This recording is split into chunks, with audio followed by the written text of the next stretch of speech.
Guys, welcome to my channel. So guys, यहाँ पर हम लोग क्लास 11 के सिलेबस के बारे में बात करेंगे। जैसे कि आप जानते हैं, आज आपका क्लास 10 का रिजल्ट आ गया है। नाउ अब आपको क्लास 7 की जितने भी स्टूडेंट्स ने अभी तक प्रिपरेशन स्टार्ट नहीं की है, गाइस अब आप अपने क्लास 11 की स्टडी को स्टार्ट कर दीजिए। एंड क्लास 11 की यहाँ पर हम उन बुक्स के सिलेबस के बारे में बात कर रहे हैं जिनके पास हिंदी कोर है। मीन्स दो आपके सिलेबस है हिंदी, जैसे आपने क्लास 10 में देखा होगा, Hindi A course, Hindi B course. Same यहाँ पर भी आपके दो कोर्स में डिवाइडेड है, Hindi core and Hindi elective. ये आपको अपने स्कूल से मालूम करना है कि आपके पास 002 कोड है या फिर आपके पास 302 कोड है। तो 302 कोड है तो यानी कि आपके पास हिंदी कोर है, जिसमें आपकी आरोह एंड वितान ये दोनों बुक इस टाइप की होंगी। इस टाइप की आपकी एक बुक होगी एंड एक आपकी थर्ड टेक्स्ट बुक भी होगी, अभिव्यक्ति और माध्यम के नेम से। यहाँ पर हम उन्हीं के सिलेबस के बारे में गाइस डिस्कस करेंगे। वीडियो को एंड तक देखना, क्योंकि यहाँ पर हम कंप्लीट चैप्टर के बारे में डिस्कस करने जा रहे हैं, राइट। आइए हम लोग यहाँ पर सबसे पहले बात कर लेते हैं आरोह बुक के नाम से। आपके पास जो बुक होगी उसका इंडेक्स पेज ओपन कर लीजिएगा गाइस। एंड जो बुक्स टर्म 1 में आएगा सिलेबस, उस पर टर्म 1 लिख लीजिएगा, जो टर्म 2 में आएगा उसको टर्म 2 लिख लीजिएगा, एंड जो नहीं आएगा उन पे हम कट लगाने जा रहे हैं, राइट।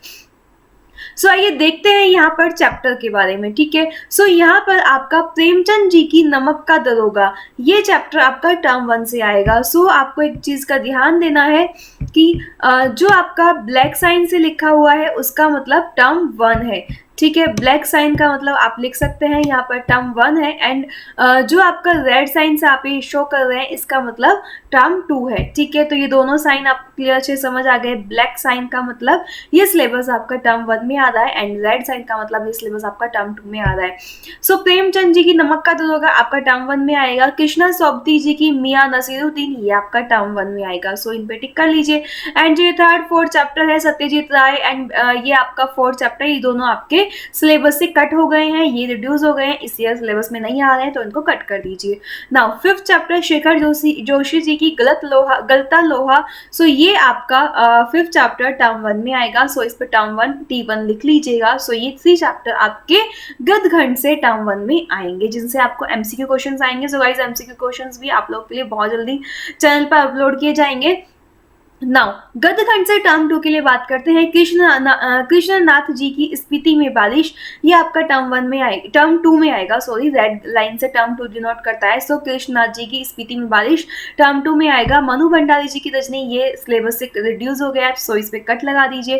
कृष्णचंद्र जी की जामुन का पेड़, ये आपका टर्म 2 में आएगा। जवाहरलाल नेहरू जी की भारत माता, ये भी आपका टर्म 2 में आएगा, ठीक है। ये तो 3 चैप्टर्स टर्म 1 में आएंगे गदघंट से, एंड 3 चैप्टर्स टर्म 2 में आएंगे। सैयद हैदर रजा आत्मा का ताप, ये आपका किसी भी टर्म 1 टर्म 2 में नहीं आएगा। इस पे आप कट कर दीजिए, राइट।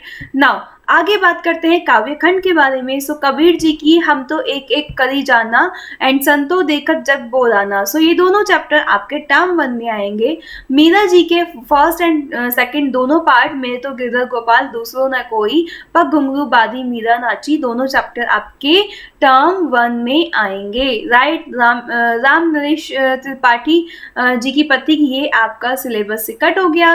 इसको कट कर दीजिए। सुमित्रा नंदन पंत जी की वे आंखें, ये भी आपका गाइस टर्म 1 में आएगा। इस पे आप टर्म 1 पर क्लिक कर लीजिए। तो आपको समझ आ गया टर्म 1 में कितना सिलेबस आ रहा है, टर्म 2 में कितना सिलेबस आ रहा है। नाउ बात करते हैं टर्म 2 की।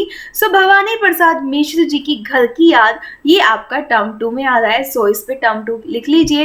एंड ये आपका त्रिलोचना चंपा काले काले अक्षर नहीं चीन्ही, ये आपका कट हो गया, रिड्यूस हो गया। इसको कट कर दीजिए। दुष्यंत कुमार जी की गजल, ये आपका टर्म 2 में आएगा।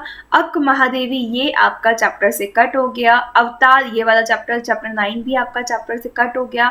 निर्मला पुतुल जी की आओ मिलकर बचाए। 3 चैप्टर्स टर्म 2 में आपने देखे, भवानी प्रसाद मिश्र, दुष्यंत कुमार एंड निर्मला पुतुल, ये 3 चैप्टर्स आपके टर्म 2 में है। 3 चैप्टर्स टर्म 1 में है। इस तरीके से आरोह बुक से टर्म 1 एंड टर्म 2 का गदघंट काव्यखंड का पूरा चैप्टर का टॉपिक क्लियर हो जाता है। क्लियर है, स्क्रीनशॉट ले सकते हैं आप इसका यहाँ से, एंड अपनी बुक पे भी नोट डाउन कर सकते हैं। नाउ वितान की बुक के बारे में बात करेंगे, अभिव्यक्ति एंड माध्यम से बात करेंगे, एंड हम लोग मार्किंग की भी साथ साथ बात करेंगे यहाँ पर। गाइज आप देखेंगे क्लास 11 302 कोड हिंदी कोड वाले स्टूडेंट्स के लिए 2021 से 2022 की PDF है, सो सिलेबस को ध्यान से देखना। हिंदी कोड 302 कोड है। आरोह वितान बुक है। अगर आपके पास अंतरा और अंतराल बुक है, इट मीन्स आपके पास हिंदी इलेक्टिव है। उसका सिलेबस डिस्क्रिप्शन बॉक्स में लिंक अवेलेबल है, वहाँ से देख लीजिएगा। सो ये टर्म 1 की बात करते हैं। टर्म 1 में आपका एपाटिक गद्यांश आएगा, जिसमें बहुविकल्पात्मक प्रश्न मीन्स MCQ क्वेश्चंस पूछे जाएंगे गाइस। सो 2 एपाटिक गद्यांश होंगे, जिसमें से आपको कोई भी एक गद्यांश करना होगा, ठीक है। 450 से 500 शब्दों का होगा, 10 मार्क्स का होगा, 1 मार्क्स ईच होगा। सो गाइज ये 10 मार्क्स का आपका एपाटिक गद्यांश आएगा, जिसमें आपके बहुविकल्पी यानी कि MCQ क्वेश्चंस आएंगे। फिर एक आपका 2 एपाटिक पद्यांश आएंगे, जिसमें से आपको एक पद्यांश करना होगा, मीन्स 2 एपाटिक गद्यांश में से एक गद्यांश, 2 एपाटिक पद्यांश में से एक पद्यांश करना है, 5 मार्क्स का होगा। सो इस तरीके से एपाटिक गद्यांश पद्यांश से आपका 15 मार्क्स का पेपर आएगा, राइट। नाउ गाइस, अभिव्यक्ति और माध्यम जो आपकी बुक है, उससे आपका शब्दकोश से संबंधित 5 बहुविकल्पीय क्वेश्चन आएंगे। सो अभिव्यक्ति और माध्यम की बुक के जो क्वेश्चन है, वो सिलेबस अभी मैं आपको आगे बताने जा रही हूँ, कौन कौन से चैप्टर आएंगे। सो वीडियो को एंड तक देखना है। सो इसलिए 5 मार्क्स का आपका यहाँ से आएगा। नाउ आरोह की बुक, जो सिलेबस मैंने अभी आपको पूरा डिस्कस किया है, पठित काव्यांश से काव्यखंड से आने की 5 क्वेश्चन आएंगे, 1 मार्क्स ईच होगा। गद्यांश गद्यखंड से आएंगे, 5 मार्क्स ईच, एंड उनसे रिलेटेड पार्ट चैप्टर से आपका 5 मार्क्स अलग से दिए जाएंगे, 5 क्वेश्चन अलग से दिए जाएंगे 5 मार्क्स के, ठीक है। सो इस तरीके से आरोह से कितने मार्क्स का क्वेश्चन पेपर आ रहा है, 15 मार्क्स का। वितान से आएगा 5 मार्क्स का। सो उसका सिलेबस भी अभी जस्ट मैं आपको बताने वाली हूँ, ठीक है। तो 5 क्वेश्चन आएंगे 1 मार्क्स ईच के। तो आपने देखा 5 मार्क्स का वितान से, 15 मार्क्स का आरोह से, ठीक है, एंड 5 मार्क्स का अभिव्यक्ति और माध्यम से, एंड 15 मार्क्स का गद्यांश पद्यांश से। सो 40 मार्क्स का आपका ये पेपर हो गया। 10 मार्क्स का गाइज आपका इंटरनल होगा। सो टीचर्स की गुड बुक्स में बने रहिए, अपने असेसमेंट्स को टाइम से पूरा कीजिए, सभी वर्क कीजिए, क्लास अटेंड कीजिए, ठीक है, क्योंकि 10 मार्क्स आपके इंटरनल होंगे। सो 40 मार्क्स टर्म 1 से आएंगे एंड 10 मार्क्स इंटरनल से आएंगे। सो ये बहुत ईजी वे है आपका मार्क्स को अचीव करने का। नाउ गाइज आइए सिलेबस के बारे में बात कर लेते हैं। आरोह का सिलेबस, जो कि मैंने अभी आपको प्रीवियस उसमें बताया था स्टार्टिंग में ही। नाउ अभिव्यक्ति और माध्यम से आपका शब्दकोश से संदर्भ ग्रंथों की उपयोग विधि और परिचय, ये आपका अभिव्यक्ति और माध्यम में जो चैप्टर है, उनसे रिलेटेड क्वेश्चन आएंगे उन चैप्टर से। वितान की बात करते हैं तो कुमार गंधर्व, भारतीय गायकों में बेजोड़ लता मंगेशकर। सो गाइज ये चैप्टर आपके आएंगे। बाकी चैप्टर्स आगे टर्म 2 के लिए बात करेंगे, एंड जो टर्म 2 में भी नहीं आ रहे हैं उन पे कट कर दीजिएगा, यानी कि वो ना टर्म 1 में आएंगे एंड ना ही टर्म 2 में आएंगे, ठीक है। क्लियर है ये आपको? सो आपको टर्म 1 का सिलेबस क्लियर हो गया ना। नाउ टर्म 2 के सिलेबस के बारे में बात करते हैं। द्वितीय सत्र, सो यहाँ पर आपका कार्यालय हिंदी और रचनात्मक लेखन से आपका एक रचनात्मक लेखन आएगा, किसी भी घटना के स्थिति के आधार पर जो आपको दी गई होगी क्वेश्चन में, उस पर आपको एक लेखन लिखना है। निबंध के रूप में एक प्रश्न होगा 5 मार्क्स का, राइट। नाउ उसके बाद औपचारिक तथा अनौपचारिक पत्र होंगे, 5 मार्क्स का होगा इस एक क्वेश्चन।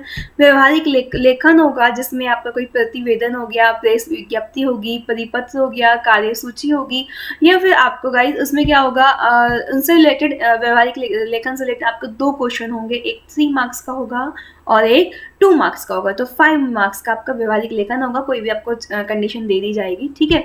फिर जनसंचार माध्यम और पत्रकारिता के विविध आयामों पर संबंधित इस चैप्टर से आपके क्या आएंगे, 2 लघुत्तरीय क्वेश्चन आएंगे। तो समझ आ गया, इससे जनसंचार माध्यम और पत्रकारिता के माध्यम से इससे आपके 2 लघुत्तरीय क्वेश्चन आएंगे, एक 3 मार्क्स का और एक 2 मार्क्स का। सो व्यवहारिक लेखन से आपके 2 क्वेश्चन आएंगे, जनसंचार माध्यम और पत्रकारिता से आपके 2 क्वेश्चन आएंगे, ठीक है। सो ये आपको लर्न करना है अच्छे से। तो ये आपका गाइज कितने मार्क्स का पेपर आ रहा है, 20 मार्क्स का आ रहा है। सो अच्छे से स्टडी कर लीजिएगा ना। आरोह से आपके 2 क्वेश्चन आएंगे 3 मार्क्स के, एंड गद्यखंड से भी आपके 3 क्वेश्चन आएंगे 3 मार्क्स के। एंड गाइज वितान से आपके कितने क्वेश्चन आ रहे हैं, 3 मार्क्स का एक क्वेश्चन आएगा, एंड 2 क्वेश्चन आएंगे आपके, एंड 2 अंक का एक प्रश्न पूछा जाएगा, यानी कि एक क्वेश्चन 3 मार्क्स का होगा एंड एक क्वेश्चन आपका 2 मार्क्स का। सो इस तरीके से 5 मार्क्स का वितान से आएगा, सो 20 मार्क्स का आरोह वितान से आएगा एंड 20 मार्क्स का आपका अभिव्यक्ति माध्यम और ये जो आपका लेटर, इन सब चीज़ों से आपका पूछा जाएगा। ठीक है, सो आइए सिलेबस के बारे में बात कर लेते हैं। उससे पहले बात कर लेते हैं 10 मार्क्स इंटरनल के भी हैं आपके यहाँ पे। सो इस तरीके से 50 मार्क्स का पेपर बनता है। आरोह का सिलेबस मैंने अभी आपको बताया था स्टार्टिंग में ही। अभिव्यक्ति जो अभी हम लोग डिस्कस कर रहे थे कि जनसंचार माध्यम से आपका एक क्वेश्चन आएगा। पत्रकारिता के विविध आयाम, कार्यलील लेखन है और प्रक्रिया से आएगा। सुव्रत लेखन और रोजगार संबंधी आवेदन पत्र आएगा। सो गाइस 20 मार्क्स का यहाँ से पेपर आएगा, तो अच्छे से स्टडी कर लीजिएगा इसको। वितान की बुक के बारे में बात करते हैं। अनुपम मिश्र जी की राजस्थान की रजत बूंदे और बेबी हालदार जी की आलो और आंधारी। सो ये दोनों चैप्टर आएंगे। टर्म 1 में एक चैप्टर आएगा, टर्म 2 में ये 2 चैप्टर आएंगे एंड बाकी चैप्टर जो है उस पर कट लगा दीजिएगा, कोई चैप्टर इससे अलग नहीं आएगा। इन्हीं चैप्टर्स को आपको अच्छे से स्टडी करना है। सो आई होप आपको अच्छे से ही क्लियर हो गया होगा कि टर्म 2 में क्या सिलेबस आएगा, टर्म 1 में क्या सिलेबस आएगा, कितने कितने मार्क्स का आएगा, किस तरीके से स्टडी करनी है। गाइस बहुत जल्दी आपके लिए एमसीक्यू क्वेश्चंस भी अवेलेबल कराए जाएंगे, सो आप वो सभी स्टडी कर सकते हैं। ओके, एंड सभी फ्रेंड्स को जल्दी से शेयर कर दीजिए, अपने ब्रदर सिस्टर को भी शेयर कर दीजिए, अपने फ्रेंड्स को शेयर कर दीजिए। डिस्क्रिप्शन बॉक्स में अदर क्लासेस 9, 10, 11, 12 सभी के लिंक अवेलेबल है, वहाँ से आप देख सकते हैं, अपने सभी फ्रेंड्स को शेयर कर सकते हैं जिससे उनके लिए भी हेल्पफुल हो। ओके, एंड सीबीएसई रिलेटेड जो भी गाइडेंस है वो आपको अपलोड करते रहेंगे टाइम टू टाइम। सो इसके लिए आप चैनल पर नए हैं तो सब्सक्राइब कर लीजिएगा एंड बेल आइकन पे ऑल प्रेस कर लीजिएगा, क्योंकि इसके बिना आपको नोटिफिकेशन नहीं मिल पाता है, राइट। सो मिलेंगे नेक्स्ट वीडियो में। Bye bye, best of luck, take care.